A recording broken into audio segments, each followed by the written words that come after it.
কাঠামোগত সমস্যাগুলার এখনকার হালচালটা কি, এখনকার হালকিতটা কি।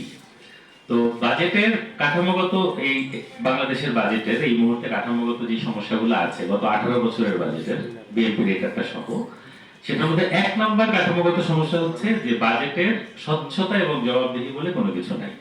অধ্যাপক গোলাম রসুল এটা শুরুতে কিছুটা আলাপ শুরু করেছিলেন, আমি ওইটা আপনাদেরকে বিস্তারিত দেখাবো।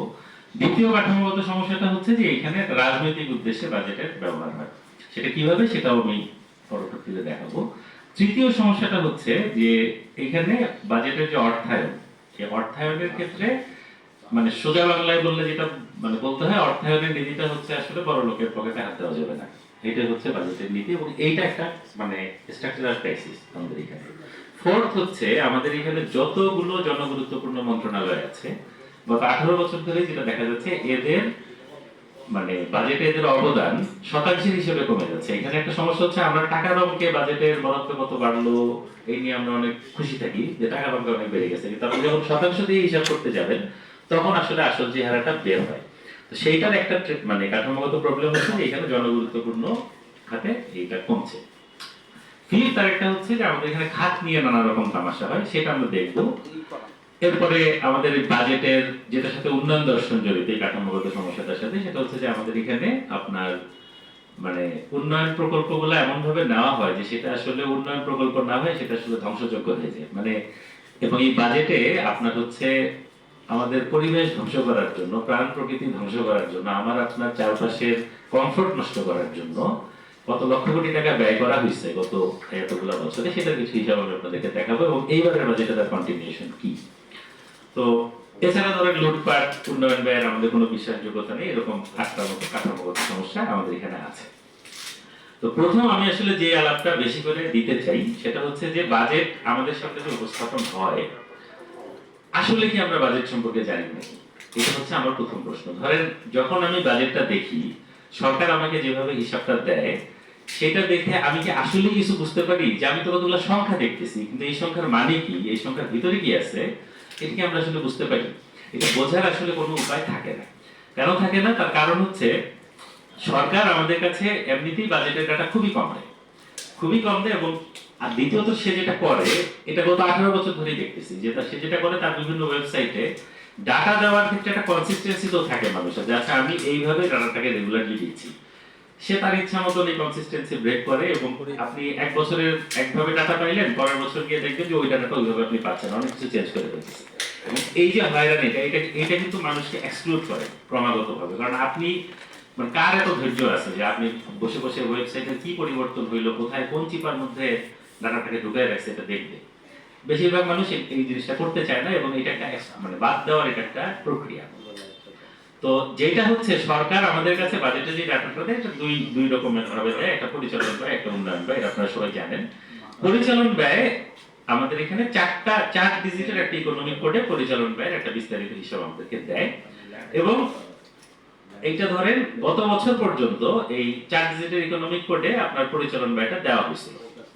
এবার যেটা দেখলাম সেটা ভালো, এবার শুধু পরিচালন ব্যয় না, সে পরিচালন ব্যয় এবং উন্নয়ন ব্যয় দুইটাই হচ্ছে সে 4 ডিজিটের ইকোনমিক কোডে সে একটা মোটা দাগে সে একটা বিস্তারিত হিসাব দেওয়ার চেষ্টা করেছে সরকার, সেটা খারাপ না। তো গতবার যেটা দেখেছিলাম যে 8 ডিজিটের একটা কোডে, সেটা হচ্ছে আরো বিস্তারিত, যে ব্যয়গুলা কোন কোন খাতে হচ্ছে, ব্যয়ের ধরনটা কি, কোন কোন খাতে যাচ্ছে এই পরিচালন ব্যয় বা উন্নয়ন ব্যয়। তো উন্নয়ন ব্যয়ের ক্ষেত্রে এবং 8 ডিজিটের একটা ইকোনমিক কোডে তারা হচ্ছে আপনার হিসাবটা দিয়েছিল।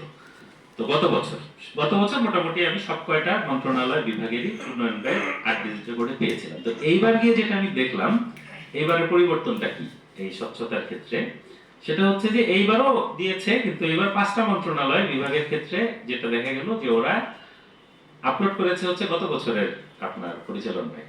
তো এবং এটার মধ্যে প্রধানমন্ত্রীর কার্যালয়ও আছে, এবং এটা খুবই লজ্জাজনক ব্যাপার, একটা দেশের শীর্ষস্থানীয় যে ব্যক্তি, তার কার্যালয়ে তার যে ওয়েবসাইট, সেই ওয়েবসাইটের মধ্যে আবার বাজেটের কোনো ঘরই নেই। সে আলাপ করে, সেই বিস্তারিত যাচ্ছে না, কিন্তু প্রধানমন্ত্রী কার্যালয় আছে এটার মধ্যে, বাকিগুলো এই যে এখানে আছে।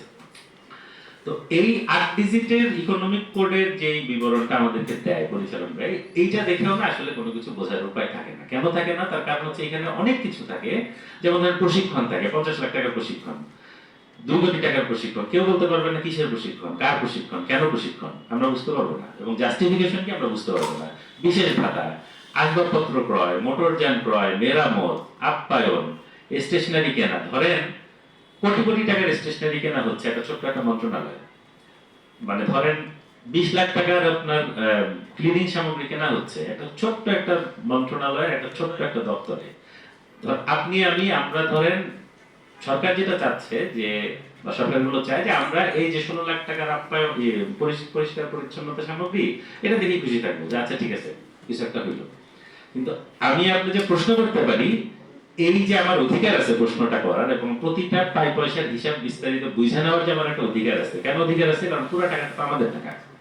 এবং এইখানে ধরেন একটা যে যুক্তি দেওয়া হয় যে সরকার ঋণ নেয়, ঋণ যে সরকার নেয় এইভাবে বলা যে ওটা তো তোমার টাকা না, ঋণের টাকা। কিন্তু ওই ঋণ তো পরিশোধ করতে হয় আমার টাকা দিয়ে। সো দিন শেষে আসলে কিন্তু পুরোটাই আমার টাকা। অথচ আমার টাকা দিয়ে পুরো জিনিসটা হইতেছে, কিন্তু আমার কাছে আপনি কোনো হিসাব দিচ্ছেন না। আপনি আমার কাছে একটা সংখ্যা দিয়ে বললেন বিশ্বাস করলে করো, না করলে আমার কিছু করার নেই। এবং আপনি বাধ্য করতেছেন যে এইটা নিয়েই একটা সারফেস লেভেলে আলাপ করতে। এবং বাজেটের মূল ক্রাইসিসটা হচ্ছে যে এখানে যেই আলাপগুলো হয় বাজেট দেওয়ার পর এই পুরো আলাপটাই আসলে সারফেস লেভেলে। কারণ হচ্ছে কারোর কাছে অ্যাকচুয়ালি ভিতরে কি হচ্ছে এটার কোনো ডাটা কারোর কাছে নেই, একমাত্র সরকারি আমলারা ছাড়া। তারা জানে যে আসলে ভিতরে কি হচ্ছে। কিন্তু আপনি গবেষক বলেন বা সাংবাদিক বলেন, আমি নানান জনের সাথে কথা বলে দেখেছি, পুরো আলাপটা আসলে সারফেস লেভেল হয়। কারণ এই বিস্তারিতটা সরকার কখনোই ডিসক্লোজ করে না। এটা হচ্ছে বাজেটের অস্বচ্ছতার একটা অন্যতম আপনার খাত। এবং ধরেন এই যে ক্রয় পরিকল্পনা সরকার দেয় আপনার এই বাৎসরিক ক্রয় পরিকল্পনা, ওইটার মধ্যেও আপনার কোনো দেখে বিস্তারিত কোনো কিছু বোঝা যায় না। এখানে একটা টোটাল অ্যামাউন্ট দেওয়া থাকে, কিন্তু কোন জিনিস কত টাকা দিয়ে কেনা হচ্ছে এগুলো ডিটেইল দেওয়া হয় না। তো এখন গত বছর আমি একটা কাজ করেছিলাম যে সরকারের 61টা মন্ত্রণালয় এবং বিভাগের মধ্যে কয়টা মন্ত্রণালয় ওই যে পরিচালন ব্যয়ের আপনার উন্নয়ন ব্যয় বা পরিচালন ব্যয় যে 8 ডিজিটাল ইকোনমিক কোডে একটা যে সর্বোচ্চ বিস্তারিত বিবরণটা সরকার দেয়, যতটুকু মানে যতটুকু যথেষ্ট না, কিন্তু যতটুকুই দেয় আর কি, ওটাকে আমি বলতে চাই যে আপাত সর্বোচ্চ বিস্তারিত বিবরণ। তো সেইটা 61টা মন্ত্রণালয়ের মধ্যে এবং বিভাগের মধ্যে কয়টা বিভাগে এই জিনিসটা দেওয়া ছিল। তো গত বছরের জিনিসটা হচ্ছে দেখা গেছিল 61টা মন্ত্রণালয় এবং বিভাগের মধ্যে মাত্র একটা মন্ত্রণালয়ে হচ্ছে ওই বছরের এই 8 ডিজিটের বিস্তারিত আপাত বিস্তারিত, যেটা যথেষ্ট না, আমি বারবার বলতেছি যেটা একেবারেই যথেষ্ট না, কিন্তু ওই আপাত বিস্তারিত আপনার পরিচালন ব্যয়টার হিসাব দিছিল মাত্র একটা মন্ত্রণালয় ওয়েবসাইটে আপডেটেড। আর এই বছর কি পরিবর্তন হইলো এই ক্ষেত্রে? এই বছর যেটা দেখা গেল 61টা মন্ত্রণালয় বিভাগ এটা একটা বাড়ছে।